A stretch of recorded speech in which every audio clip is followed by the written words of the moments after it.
Perkenalkan, nama saya Samsul Ma'arif, NIM D0220106 dari kelas 5 PKOC. Nah, di sini saya akan menjelaskan tentang kepemimpinan olahraga. Hakikat dari kepemimpinan yang pertama, kepemimpinan adalah kemampuan seseorang mempengaruhi dan memotivasi orang lain untuk melakukan sesuatu sesuai tujuan bersama. Kepemimpinan itu sendiri meliputi proses mempengaruhi dalam menentukan tujuan organisasi, memotivasi perilaku pengikut untuk mencapai tujuan, serta mempengaruhi untuk memperbaiki kelompok dan budayanya. Sifat-sifat dari seorang pemimpin ialah yang pertama, memiliki integritas, yang kedua, memiliki pengetahuan, yang ketiga yaitu memiliki keberanian, yang keempat inisiatif, dan yang kelima kebijaksanaan, keenam adalah keadilan, serta yang ketujuh dapat dipercaya.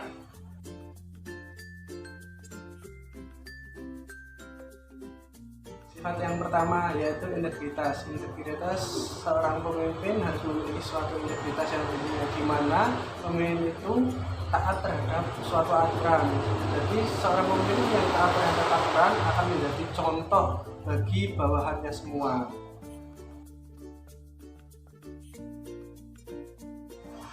Sifat yang kedua adalah pengetahuan. Jadi seorang pemimpin harus memiliki pengetahuan yang lebih, yang dimana itu dalam artian seorang pemimpin harus lebih pintar dari seorang bawahannya.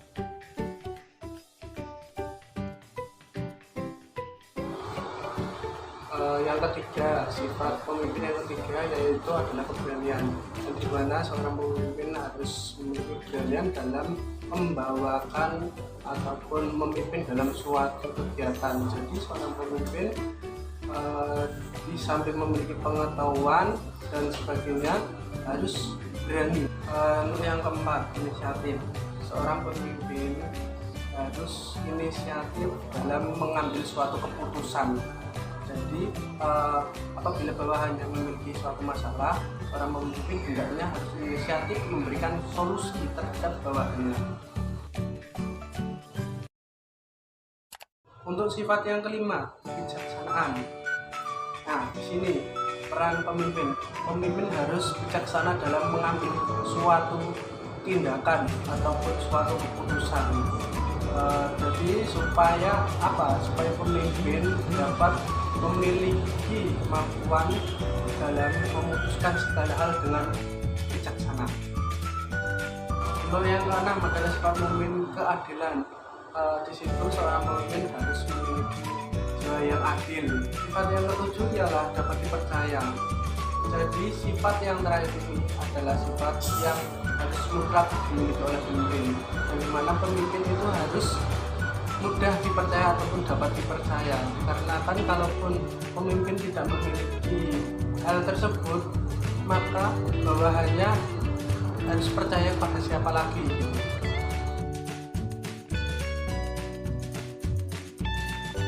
Kemudian gaya-gaya yang dimiliki oleh seorang pemimpin. Yang pertama, gaya otoriter seorang pemimpin, satu. Terus yang kedua yaitu gaya laissez-faire. Yang ketiga adalah gaya demokratis.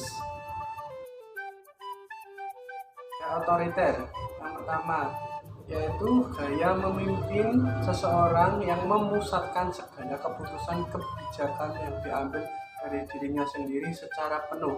Segala pembagian tugas dan tanggung jawab dipegang oleh si pemimpin yang otoriter tersebut, sedangkan para bawahannya hanya melaksanakan tugas yang diberikan oleh pemimpin tanpa memberikan suatu usulan ataupun membantah. Gitu. Kedua, gaya laissez-faire.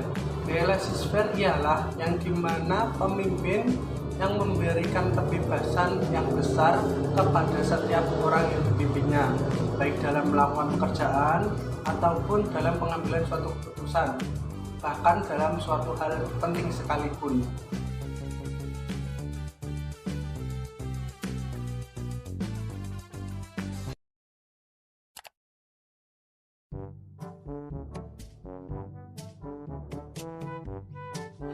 Yang ketiga yaitu gaya demokratis. Gaya demokratis ini dijelaskan bahwasanya kepemimpinan demokratis menuntut pembagian kekuasaan yang secara rata. Artinya tidak ada satu pihak yang lebih mendominasi dari lainnya dalam proses pengambilan keputusan, dan proses pengambilan keputusan itu dilakukan secara diskusi bersama-sama untuk mencapai tujuan bersama.